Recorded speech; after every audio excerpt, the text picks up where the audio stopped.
주말마다 이렇게 나오시면 집에서 문제가 없으세요? 일단 따님이 엄마 어디 갔냐고 안 물어요? 오히려 자유시간을 얻어서. 더 좋아해요? 이야, 그렇군요. 이현주 선생이 이 방송에 나오는 게 상당히 긍정적인 효과를 가지고 있다, 이렇게 이야기할 수도 있겠네요. 네, 진료 볼 때도 많은 도움을 받았어요. 진료 볼 때 많은 도움을 받았어요? 네. 어떤 도움을 받으셨어요? 요즘에는 환자라는 좀 사람에 집중해서 진료를 보려고 하니까 오히려 진료 볼 때도 더 마음도 편하고 치료도 더 반응도 더 좋아졌어요. 그래요? 네. 전에는 네. 통증 그놈을 잡으려고 통증에만 초점을 둬서 더 큰 통증으로 얘를 작사를 내리라, 소소한 통증은 한 방에 날리겠다, 이런 마음으로 주로 이 치료를 했는데 이제는 통증을 가진 환자를 보시기 시작을 했다는 이야기네요.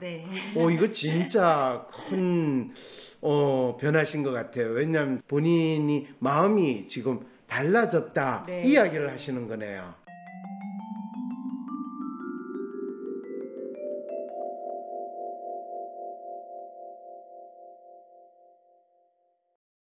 황상민 박사님, 이현주 선생님 안녕하세요. 저는 서울에 사는 30대 초반의 여성 직장인이랍니다. 제가 동생과 크게 다투고 나서 며칠째 잠이 잘 오지 않아 이렇게 황심소에 사연을 보내게 되었어요. 저에게는 11살 아래의 여동생이 있습니다. 여동생은 작년에 대학에 입학하면서 고향집을 떠나 저와 함께 살게 되었는데 저와 많은 나이 차이 때문인지 혹은 서로 다른 성격 때문인지 종종 문제가 생기곤 했습니다.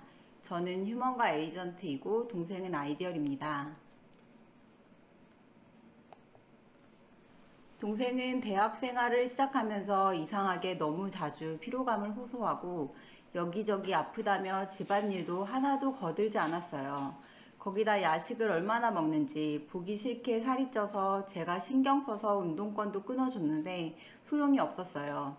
동생은 집안일도 자신이 시간 날 때 자기가 하고 싶은 일만 하겠다고 말하는데 제가 같이 사는 사람에게 최소한의 인간적 도리는 하라고 화를 좀 냈더니 저를 째려보고선 지저분한 자기 방 안으로 들어가 나오지도 않는 일이 자주 있었어요. 네.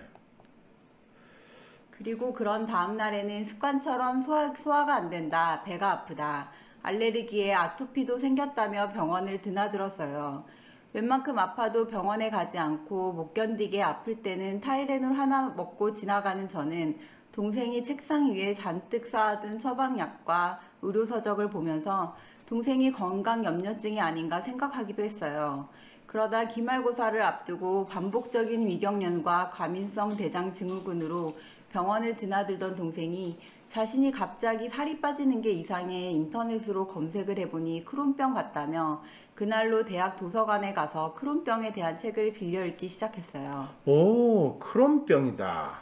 저는 크론병이 웬 말이냐, 차라리 네 방을 봐라, 이렇게 지저분하면 안 아픈 것이 이상하다. 아니 생각해보면 너는 지금 대학생활이 힘드니까 꾀병을 부리는 것이다. 그리고 병원을 다니듯 학교를 제대로 다니면 문제가 없을 거다. 아니다. 학교가 재미없고 힘들면 차라리 다른 재미를 찾아라. 막말로 병원 다니고 검사받는 비용으로 쇼핑을 해라. 그게 더 20대 대학생다운 거 아니냐. 지금 다시 생각해보니 제가 정말 화가 나서 심한 말을 한 것 같네요. 네, 진짜 심한 말을 하셨어요. 네. 동생은 화가 나서 내가 진짜 아파서 아프다고 하는 건데 어떻게 그렇게 말을 할 수 있냐고 서럽게 울더라고요. 그 다툼으로부터 일주일쯤 지났는데 현재 동생은 저와 어떤 말도 하지 않고 있어요. 박사님, 이현주 선생님, 제가 동생이 진짜 아픈데 그걸 헤아리지 못하고 꾀병이라고 너무 몰아세운 것일까요? 제가 보기엔 동생이 스스로를 아프게 하고 있는 것만 같은데 동생의 아픔은 진짜 아픔인가요? 가짜 아픔인가요? 이런 질문을 하는 저는 나쁜 언니인가요? 네, 그 참 질문 재밌네요. 아픔에 진짜가 있고 가짜가 있을까요, 우리? 그건 아니죠. 예. 아, 그건 아니죠. 네. 그건 무슨 말이에요? 아프면 아프던 거죠, 네, 그죠? 아픈 거죠. 예. 그러면 지금 동생의 아픔은 진짜 아픔인가요? 가짜 아픔인가요? 언니가 보기에는 가짜 아픔이고 동생은 진짜 아픔이다. 이렇게 되는 거잖아요. 누가 보느냐에 따라서 다르다. 이렇게 되는 그러네요. 거죠. 예. 지금 선생님은 그러네요라는 게 무슨 뜻이에요? 그거는 제가 쓸 수 있는 표현이에요. 선생님은 아니 이거는 가짜 아픔이에요. 이렇게 이야기해야 되는 거잖아요. 네? 아니 그건 아니죠. 그건 아니에요? 네. 그럼 뭐 진짜 동생이 아픈 거예요? 진짜예요? 가짜예요? 많이 아픈 거죠. 많이 아픈 네. 거예요. 그렇군요. 근데 이런 질문을 하는 저는 나쁜 언니인가요? 나쁜 언니 맞네요, 그러면. 그냥 이해하지 못한 거죠. 뭐 이해하지 못하면 나쁜 거잖아요. 네. 네. 근데 저도 대학생 때 조금 저랬던 시기가 있었던 것 같아요. 본인도 이랬던 네, 시기가 있었던 것 같다. 아무래도 대학 가는 것까지 목표를 정하고 지내다가 이제 막상 대학에 가면 네. 그 다음부터 내가 앞으로 어떻게 살지 이제 좀 방황하는 시간을 많이 갖잖아요. 그렇죠. 동생도 좀 그런 시기가 아닐까. 근데 언니는 본인이 대학 다니면서 겪었던 그런 방황은 이제 네. 새까맣게 잊어버리고 진짜 아파서 아프냐? 아픈 척 하지 마. 이렇게 된 거죠. 근데 과민성 대장 증후군도 심하게 아프긴 아프니까. 그렇죠. 예. 근데 과민성 대장 증후군이든가 뭐 그와 비슷하면 다 또 크론병, 크론시병 네. 뭐 이렇게 또 젊은 여성들이 많이 이야기하잖아요. 의학적으로는 좀 분류가 다른데요. 그래요? 네, 이제 과민성 대장 증후군은 내시경에서 이상이 없고, 이제 염증성 대장 증후군은 내시경에서 이제 염증이 보이는데, 그러니까 크론시병, 크론병 하는 거는 예. 염증성 대장 증후군 네. 내시경을 해봤더니 염증이 있더라. 네네. 그래가지고 뭐 절단 수술도 해야 된다 뭐 이렇게까지도 주장하시는 분들도 있던데 심한 부분만 아마 심한 부분만 일부 도려낸다. 그렇게 하는 게 있긴 한 것 같아요. 네, 그런 시술을 하는 거. 사실은 지금 또 다른 사연. 뭐 보통 크론병 해가지고 20, 30대 남성에게 많이 발생하는데 사실은 여성에게도 많이 일어나요. 그리고 저한테 상담하러 오시는 분도 본인이 진로 문제 이런 거 상담하러 오시는데도 그러면서 저 크론병을 앓고 있어요. 이렇게 이야기하면 저 크론병 뭐예요? 처음에는 그렇게 물어봤어요. 그랬더니 많이 들어보니까 이 대장염인 것 같기도 하고 뭐 위, 대장 뭐 이런데 문제가 있고 뭐 심지어는 항문 쪽에도 있고 뭐 별로 그렇게 이 아름다운 곳은 아닌 것 같아서 더 이상 물어보기가 참 힘든 신체 부위가 계속 아프다는 거예요. 네. 또 그런 분들 보면 기본적으로 소화가 잘 안 되니까 본인은 제대로 못 먹어서 네. 빼짝 마른다고 그러고 저절로 다이어트가 되고 네. 근데 또 이야기를 들어보면 생활은 상당히 게으르게 뭔가 조금만 해도 힘들어서 못한다라고 이야기하시는 분들 이런 동시에 있으니까 저는 의사는 아니니까 무슨 병을 앓고 있어요. 이걸 수술을 해야 돼요. 말아야 돼요. 뭐 이런 이야기를 할 때는 몸아 내가 너를 잘라 없애버리면 네가 개운하게 잘 지내겠니? 아니면 네가 지금 이렇게 염증이 일어나고 이 문제가 있는 게 실제로 너도 어쩔 수 없어가지고 거의 자해하는 심정으로 너를 지금 학대하는 건 아닌가 이런 식의 대화법을 저한테 던져보거든요.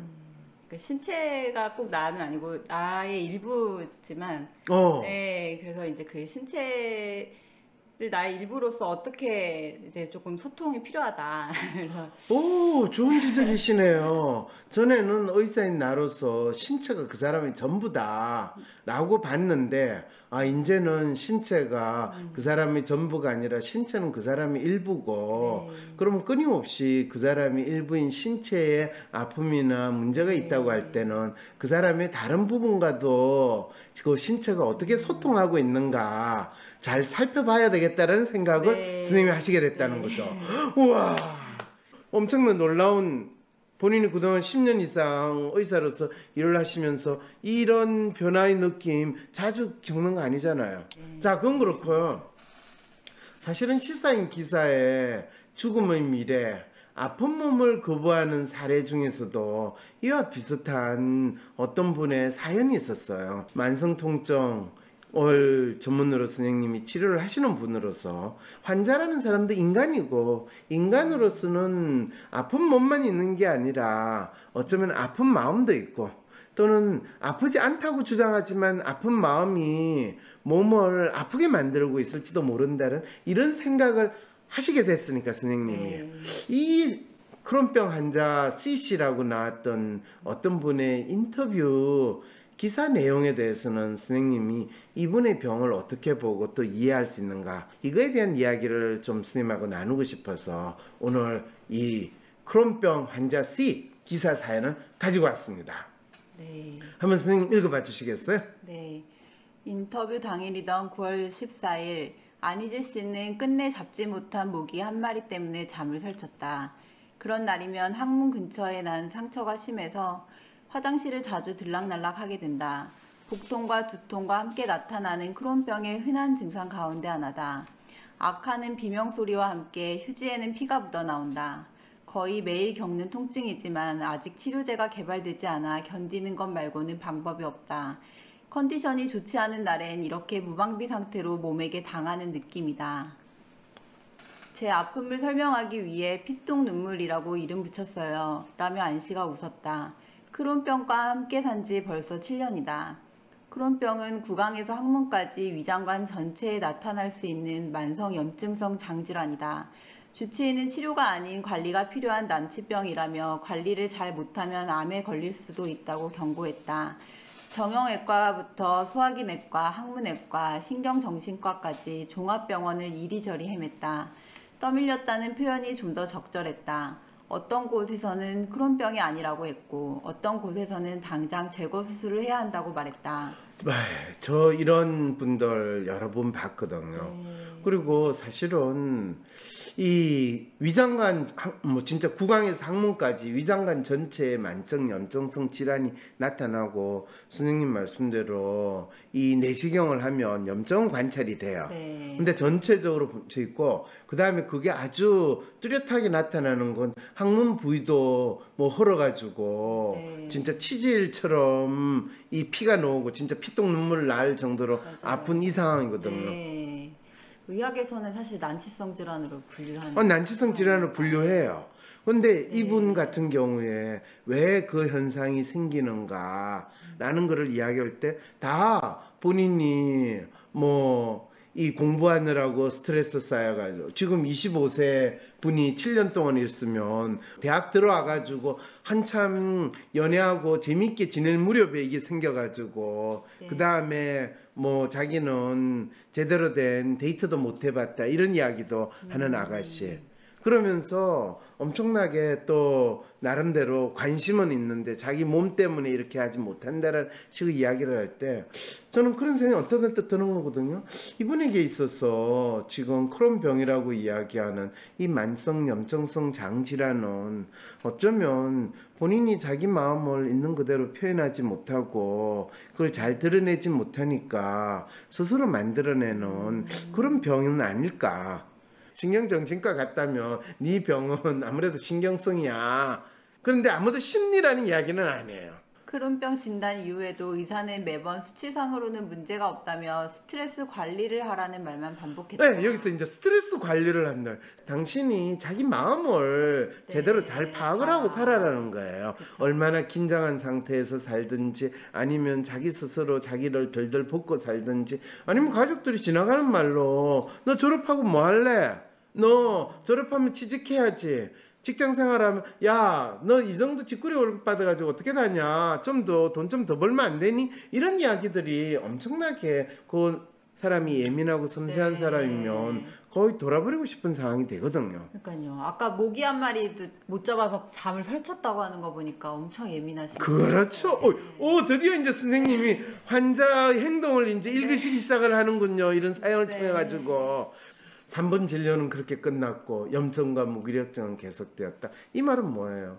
의사 선생님이 내 아픔을 공감 안 해줘요. 나를 끊임없이 밀쳐내기만 해요. 계속 읽어주세요. 고등학교 때는 상위권 성적에 배드민턴부 대표를 할 정도로 체력이 좋았다. 아, 그렇군요. 예. 안 씨는 마치 흑역사를 말하듯 아프지 않았다면 자본주의 사회에 걸맞은 성과를 꾸준히 내며 살아갔을 사람이라고 자신의 과거의 자신을 설명했다. 승부욕은 그를 설명하는 대표적인 단어였다. 내 앞에 누가 걸어가면 그걸 못 견뎌 했어요. 단순히 발걸음 속도뿐만 아니라 누군가를 실력으로 추월하는 것에 익숙했다. 이분 진짜 네. 겉보기에는 멀쩡한 청년이었지만 몸이 그렇지 않았다. 대학에 진학했지만 밤샘 작업과 술자리로 이루어진 캠퍼스 생활은 건강한 신체로만 가능한 것들이었다. 크론병 환자는 카페인, 알코올, 밀가루, 맵고 짠 음식을 입에 댈 수 없다. 안 씨는 소주 대신 물을 홀짝이며 술자리를 버텼다. 예기치 않게 찾아오는 복통 때문에 조퇴와 결석, 갑작스러운 불참도 잦았다. 겉으로 보이는 장애가 아니었으므로 의심받기 일쑤였다. 청춘은 건강한 남성의 얼굴을 하고 있더라고요. 네, 이 말은 본인이 건강한 남성이 아니니까 자기에겐 청춘이 없었다라고 하면서 자책하고 자학하는 네. 마음을 또 표현을 하네요. 가까운 이들은 군대 안 가도 되는 병이라거나 치킨이랑 술 못 먹는 병 정도로 크론병을 이해했다. 그러나 정작 그를 힘들게 한 건 자신이었다. 기대에 못 미치는 결과를 두고 무능하다고 자책하는 시간들이 이어졌다. 그렇죠. 이렇게 해서 자기 스스로 자기 몸이 염증을 계속 만들어낸다라는 네. 인식은 조금도 없었다는 이야기네요. 자기를 스스로 루저라고 규정을 하고 유죄를 있으니까. 규정하고 자학하고 네. 지금 이게 자학의 아주 대표적인 행동으로 보이는 자학이거든요. 아파도 이만큼 할 수 있다는 걸 증명해 보이고 싶었어요. 그렇게 일을 마구 벌려놓고 수습하지 못하는 내가 다시 원망스럽고 경쟁사회의 시선을 내면화하고 있던 그는 아픈 몸을 미워했다. 건강했던 몸을 마냥 그리워하지 않게 된 건 느린 사람들과의 관계를 맺으면서부터다. 그렇죠. 이분 벌써 치료법 다 나왔네요.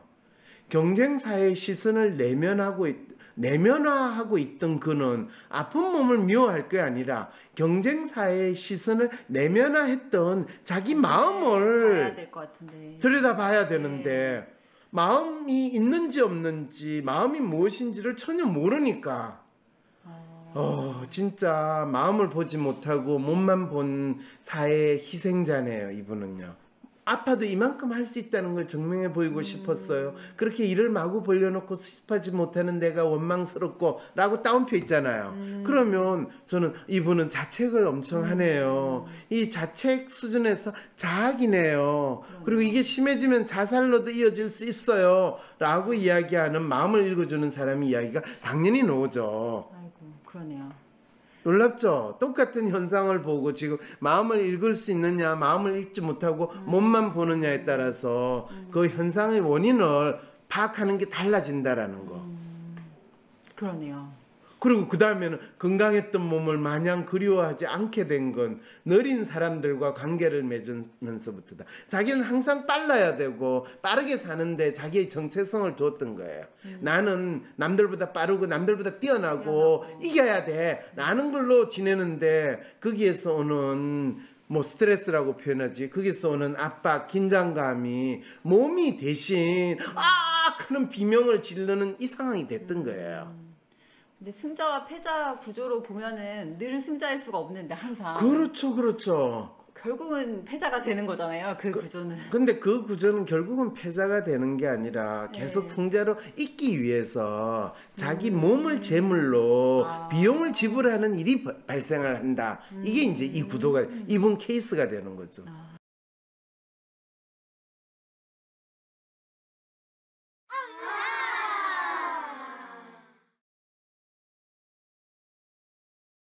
누구에게나 자기가 이긴다라는 거, 네. 또 자기가 그 경쟁에서 참여한다는 게 자기한테 어떤 의미가 있는지에 대해 정확히 알지 못한 채로 무조건 이겨야 된다라는 맹목적인 구도 속에 자기를 밀어넣게 할 때, 이겨도 자기가 잠깐 기쁠 수는 있지만 그 다음에 다가오는 또 다른 도전에 대한 두려움이 되는 건데, 네. 심리적인 만족감, 뭐 우리가 경쟁을 하는 구도에서 내가 성취를 이룬다. 그 성취라는 것이 나에게 어떤 심리적인 만족감을 주고, 그 만족감이 단순히 이겼다 졌다가 아니라 내 삶에 있어서 내 자신이 어떤 사람으로 다른 사람한테 보여주고 내가 무엇을 이루어 나간다라는 인식을 하게 될 때, 내 몸도 그 상황을 훨씬 더 자연스럽게 받아들이는데, 그게 없이 죽자 사자 이겨야 되고 지게 되면 나는 죽음에 가까워지는 것 같은 그런 두려움, 건강했던 몸을 마냥 그리워하지 않게 된 건, 그러니까 이 기사를 쓴 기자부터 마음의 존재에 대해서 아예 인식도 못하고 몸만 가지고 지금 만성통증을 이야기하고 있다는 것을 알고, 그게 단순히 경쟁이고 빠른 사회에 살고 빠르게 살려고 사는 사람이 짊어져야 되는 숙명과 같은 병이에요. 이런 마음으로 진짜 느린 사람들과 관계를 맺으면서부터이다, 이렇게 이야기를 하고 있다. 네.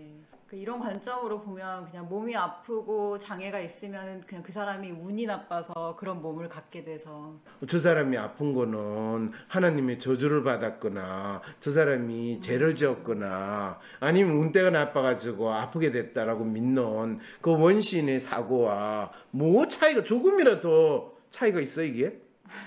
잘 모르는 거를 모른다고 말하지 않고 일단 그러게요. 장애인권 동아리 활동을 하며 걸음걸이, 말하기, 문자를 치는 속도에는 사람들마다 시차가 존재한다는 사실을 깨달았다. 새로운 관계 속에서 안 씨는 아픈 몸을 감추며 괜찮은 척하지 않았다. 아프고 약한 사람들이 강해지는 것이 아니라 아프고 약한 채로 살다가 편하게 죽고 싶어요. 나는 아마 낫지 않을 것이다. 이 한 문장을 쓰기까지 5년이 걸렸다. 안 씨가 쓴 책 난치의 상상력에 나오는 문장이다. 다시는 그전으로 돌아갈 수 없다는 사실을 명확히 하고 싶었어요. 완치라는 헛된 희망에 매일의 삶을 내맡기고 싶지 않았다.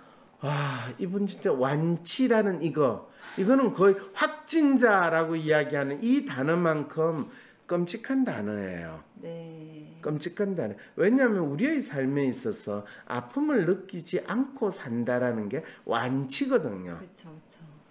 그 말은 살아있다라는 것은 끊임없는 마음의 아픔이든 몸의 아픔이든, 아픔이라는 건 생로병사라고 할 때, 병이라고 할 때 살아있음을 보여주는 가장 구체적인 증거가 아픔인데, 완치는 죽음을 의미하는 거거든요. 네. 근데 완치라는 헛된 희망에 매일의 삶을 내맡기고 싶지 않았다.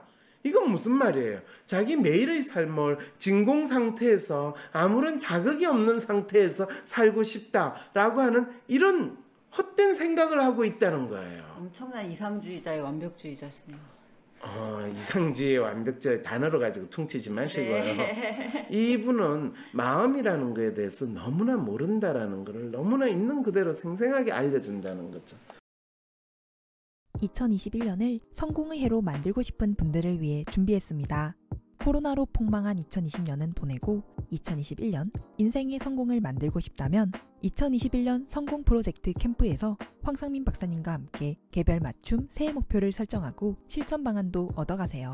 내년 새로운 도전이나 삶의 전환을 앞두신 분, 코로나로 인해 변화된 세상에서 진로가 고민이신 분, 새해가 걱정되고 계획을 세워도 작심삼일로 끝나시는 분, 그리고 이런 분들이라면 누구나 2월 6일 캠프에서 만나요. 이번 캠프에서는 황상민 박사님의 조언에 더해 참가한 모든 분들께 WPI 상담 코칭 전문가가 개별적으로 심도 깊게 WPI 프로파일을 해석해주고 황 박사님이 주신 솔루션에 대해 세부적인 코칭도 해드립니다. 심지어 엑스트라 옵션인 팔로우업 서비스를 추가 신청한 분들께는 캠프가 끝나고도 3, 4, 5월 매월 1회씩 총 3회 WPI 상담 코칭 전문가가 새해 계획과 실천에 대한 팔로우업 코칭도 해드립니다. 다가오는 2월 6일 2021년 성공 프로젝트 캠프에서 나에게 맞는 새해 목표를 설정하고 실천 방안도 받으셔서 성공적인 2021년을 만들어 보세요. 2021년은 당신의 성공이 시작되는 해가 될 것입니다.